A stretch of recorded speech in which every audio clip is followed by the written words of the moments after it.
लिखना भी एक कला है जिसे अभ्यास से सीखा जा सकता है। यह सृजनात्मक क्षमता में वृद्धि करती है। कहानी लिखते समय कुछ बातों का ध्यान रखा जाना आवश्यक है। ये बातें हैं, सबसे पहले कहानी की रूपरेखा बनाएं। वाक्य छोटे छोटे हों एवं भाषा सरल हो, मनोरंजक होनी चाहिए। कहानी किसी उद्देश्य को लेकर लिखनी चाहिए। कहानी का आरंभ रोचक एवं आकर्षक हो। शीर्षक छोटा एवं विषय से संबंधित होना चाहिए। कहानी भूतकाल में लिखी जाती है। घटनाओं को क्रम से देना चाहिए। कहानी लिखने के अनेक ढंग हैं। कहानी विषय पर, शिक्षा पर सीधे भी लिखी जा सकती है। चित्रों के आधार पर भी कहानी लिखी जा सकती है एवं संकेतों के आधार पर भी कहानी लिखी जाती है। उदाहरण, चित्रों को देखिए, समझिए और कहानी पढ़िए। एकता में बल है। एक जंगल में 4 गायें रहती थीं। चारों आपस में बहुत गहरी मित्र थीं। वे एक साथ चरती, एक साथ जंगल में घूमती और साथ साथ ही सोती थीं। उसी जंगल में एक शेर भी रहता था।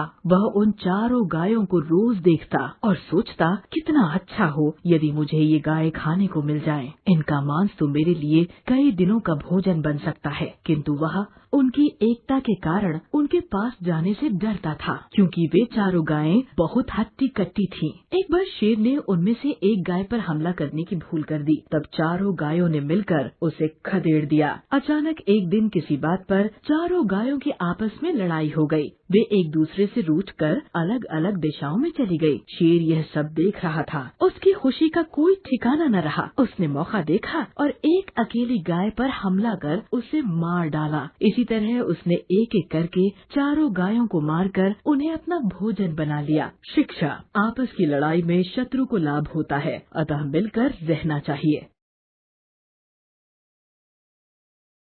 चतुर मेढक। एक दिन एक बाघ को रास्ते में एक मेढक मिल गया। बाघ ने मेढक को खाना चाहा। मेढक था चतुर। वह हंसकर बोला, मैं तो यहाँ एक राजा हूँ, तुम मुझे खा कैसे सकते हो? बाघ गुर्राया, क्या बकते हो? मेढक बोला, तुम्हें विश्वास न हो तो मुझसे मुकाबला करके देख लो। बाघ ने पूछा, तुम छोटे से जीव हो, हमसे किस बात का मुकाबला करोगे? नाले के ऊपर लंबी छलांग लगाने का। मेढक ने नाला दिखाकर कहा, ठीक है। बाघ राजी हो गया और नाले के किनारे पहुंचा। तभी मेढक ने चुपके से उसकी पूंछ का सीरा मुंह में दबा लिया। बाघ एक ही छलांग में नाला पार कर गया। मेढक भी उसकी पूंछ से लटकता हुआ उस पार पहुंच गया। दूसरे किनारे खड़ा बाघ मेढक का इंतजार करने लगा। मेढक बाघ की पीठ के पीछे से कूदकर उसके सामने आया और बोला, उधर क्या देख रहे हो? मैं तो यहाँ तुमसे पहले पहुँच चुका हूँ। यह सुनते ही बाघ का दिल तेजी से धड़कने लगा। उसने देखा कि मेढक के मुंह में कुछ बाल दबे हैं। बाघ को और अच्छी तरह से धमकाने के लिए मेढक बोला, कल ही मैंने एक बाघ को मारकर खाया था, देखो